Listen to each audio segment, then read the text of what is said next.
Islamic scholar मुफ्ती खिजर हयात पारसमनी के official channel को subscribe कीजिए, जहां पर मिलेंगे आपको मुफ्ती साहब के बयानात, इस्लामिक हिस्ट्री, शरई मसाइल और भी बहुत कुछ सीखने को। जज़ाकल्लाह। अस्सलामु अलैकुम वरहमतुल्लाहि वबरकातुह।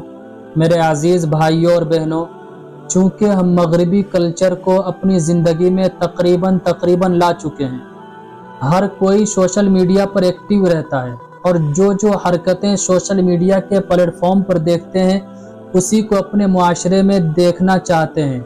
मेरे अजीज़ भाइयों और बहनों, वीडियो मुकम्मल देखिएगा, आपको अंदाज़ा लग जाएगा मगरिबी कल्चर ने हमारे दिल में किस तरह अपनी जगह बना ली है और इस्लाम से हम कितने दूर हो चुके हैं। इस वीडियो को रिकॉर्ड कराने पर मैं मजबूर सिर्फ इस वजह से हुआ। कल की ही बात है, एक नौजवान की शादी हुई थी, मामला मेरे पास आया है और रात सुहाग मनाई गई। अपनी बीवी से जब उन्होंने मुलाकातें की, सोहबत की, तो मुलाकात के दौरान एक भी कतरे खून के उनकी बीवी की शर्मगाह से नहीं निकला, जिसका खामियाजा इतना बड़ा भुगतना पड़ा है कि सुबह होते ही उस लड़के ने अपनी बीवी को तलाक दे दिया, इन्ना लिल्लाह, और नए घर को बर्बाद करके रख दिया। नौजवानों को किस तरीके से समझाया जाए, समझ नहीं आता है। मेरे अजीज़ भाइयों, आज मैं इसी बात को क्लियर करूंगा। अगर शादी की पहली रात किसी लड़की को खून नहीं आता है तो क्या इसका मतलब यही है कि उस लड़की का पहले से किसी दूसरे से रिलेशन था और उन्होंने अपनी जवानी किसी दूसरे लड़के के साथ बर्बाद कर चुकी है? आइए इस मसले को शरीयत की रोशनी में हल करते हैं। पहले यूं समझें कि लड़की दो तरह की होती है। एक कुंवारी लड़की होती है जिसको शादीशुदा आप नहीं कह सकते हैं, और एक शादीशुदा होती है जिसको आप कुंवारी नहीं कह सकते हैं, बल्कि इसको आप शरीयत की इस्तिलाह में यूं समझें, कुंवारी लड़की को शरई इस्तिलाह में बाकरा कहा जाता है और शादीशुदा लड़की को सय्यबा कहा जाता है। तो जिस लड़की की शादी नहीं होती है, यानी कुंवारी लड़की जो होती है, उनके शर्मगाह में एक पतली सी झिल्ली होती है जो एक पर्दे की शक्ल में होता है, अपड़ी बनी हुई होती है, बिल्कुल बारीक पर्दा होता है। फुक़हा की इस्तिलाह में उस पर्दे को पर्दाए बुकारत कहा जाता है। और इसकी मिसाल मैं आपको दूंगा, मैं आपको बताता हूँ। आप जो है, आपके इलाके में भी कुछ हजरात आते होंगे बेचने के लिए, संपपड़ी जिसे कहा जाता है, कितना पतला होता है, बिल्कुल उसी तरीके का होता है, बारीक पर्दा। फुक़हा की इस्तिलाह में उसी को पर्दाए बुकारत कहा जाता है। अब जब उस लड़की की शादी हो जाती है और शादी की पहली रात, जिसे सुहाग रात या फर्स्ट नाइट भी कह सकते हैं, तो जब शौहर और बीवी आपस में हम बिस्तर होते हैं तो मुलाकात के दरमियान उस पर्दे से जब मर्द की शर्मगाह टकराता है तो उस पर्दे के फटने की वजह से खून का आना शुरू हो जाता है।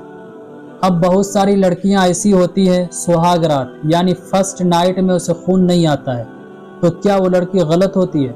गौर से सुन लीजिए, शायद कि आपको आगे काम आ जाएगा। उलमाए किराम उस पर्दे के बारे में लिखते हैं कि वो इतना बारीक पर्दा होता है कि कोई ज़रूरी नहीं है कि वो फर्स्ट नाइट में ही फटे और खून का कतरा निकले। शादी से पहले मुख्तलिफ सूरतें होती हैं जिनमें उस पर्दे के फटने के इम्कान होते हैं, फॉर एग्ज़ाम्पल, और अक्सर के फट भी जाते हैं। मैं आपको मिसाल देता हूँ। कोई लड़की ज़्यादा वर्जिश करती है, योगा करती है, इस बिना पर भी वो पर्दा फट सकता है। कोई लड़कियां साइकिल चलाती है, ये भी वजह हो सकती है। कोई लड़कियां तेज़ चलती हैं या फिर सुबह को दौड़ लगाती है वर्जिश के लिए, उसमें भी फटने के इम्कान है।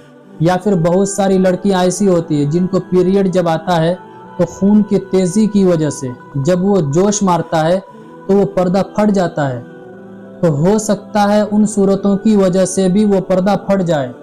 तो सिर्फ इस बिना पर कि खून नहीं आया और आपने गलत इल्ज़ाम लगा दिया अपनी नई नवेली बीवी पर, ये आपने इल्ज़ाम लगा करके उनको तलाक दे दिया, ये बहुत ही ज़्यादा गलत और घिनौना हरकत है। चूँकि व्हाट्सएप यूनिवर्सिटी का ज़माना है और लोगों में तरह तरह की बीमारियाँ फैली हुई है और बुराइयाँ तो बहुत ज़्यादा जन्म ली हुई है। बल्कि अगर किसी दोस्त की शादी होती है तो सुबह होते ही दूसरे तीसरे पूछने लगते हैं एक दोस्त से, क्या तुम्हारी बीवी को खून आया था? حالانکہ پرائیویٹ جو معاملات ہوتے ہیں کسی دوسرے کو بھی آپ نہیں بتا سکتے ہیں، میرے نبی نے بالکل ہی منع کیا ہے۔ یہ سب فحش اور بیکار کی باتیں ہیں کہ خون آیا تھا یا نہیں آیا تھا اور وہ کہہ دے نہیں آیا تھا، تو یہ سب غلط باتیں ہیں۔ یہ سب بنی بنائی ہوئی معاشرے میں چل پڑی ہے کہ اگر خون نہ آئے تو سمجھا جائے کہ اس لڑکی کا کہیں تعلق ہے، بلکہ واٹس ایپ یونیورسٹی پر تو یہاں تک چلتا ہے کہ ان کے دوست نے، اور یہی واقعہ جو ابھی پیش آیا اس میں آپ سنیں گے تو آپ کو حیرانی ہوگی، ٹھیک ہے، اس کے ساتھ بھی یہی واقعہ پیش آیا۔ ان کے دوست نے ان کو پہلے ہی بتا دیا تھا کہ پہلی رات اگر خون خرابہ نہیں ہوا تو سمجھ لو کہ دیش پہلے ہی آزاد ہو چکا ہے، انا للہ، اور انہوں نے صبح ہوتے ہی حقیقت میں آزاد کر دیا۔ اس لیے میرے عزیز بھائیوں، اگر آپ کی بھی شادی ہونے والی ہے اور پہلی رات ملاقات کے درمیان آپ کی بیوی کو خون نہ آئے تو اس کا یہ مطلب ہرگز مت نکالنا کہ یہ لڑکی بد چلن ہے یا اس کے کہیں اور پہلے سے کانٹیکٹ تھے۔ یہ سب واہیات کی باتیں ہیں، ایک الزام لگا رہے ہیں آپ اچھی خاصی عورت پر، ہو سکتا ہے پہلے بھی کسی بنا پر پردہ بکارت زائل ہو گیا ہو۔ امید کرتا ہوں میرے عزیز بھائیوں آپ اچھی طریقے سے سمجھ گئے ہوں گے، تو اس کو ان لوگوں تک آپ ضرور شیئر کیجئے اس کلپ کو جن کے ذہن میں غلط فہمیاں پھیلی ہوئی ہے اور ان کی وجہ سے دوسرے دوست کے گھر برباد بھی ہو رہے ہیں۔ رشتہ داروں میں بھی شیئر کیجئے، دوست و احباب میں بھی شیئر کیجئے، بلکہ گروپس میں ڈال دیجئے۔ دین کی بات کا پھیلانا صدقہ جاریہ ہے، بہت ہی زیادہ آپ کو ثواب ملے گا۔ بلکہ اس کو میں یوں بتاؤں کہ دین کی بات جو پھیلاتا ہے اس میں ثواب ہی ثواب ملتا ہے، ایک صدقہ جاریہ ہو جاتا ہے۔ آپ کے بعد جو کریں گے، اس کے بعد جو کریں گے، اس کے بعد جو کریں گے، سب کا ان لوگوں کو تو ثواب ملے گا ہی، لیکن ان میں سے بھی کچھ آپ کو جو ہے یوں سمجھیے ٹیکس سے ملتا رہے گا، پرسنٹ آپ کو بھی ملتا رہے گا۔ اس لیے آپ ضرور شیئر کیجئے۔ السلام علیکم ورحمۃ اللہ وبرکاتہ۔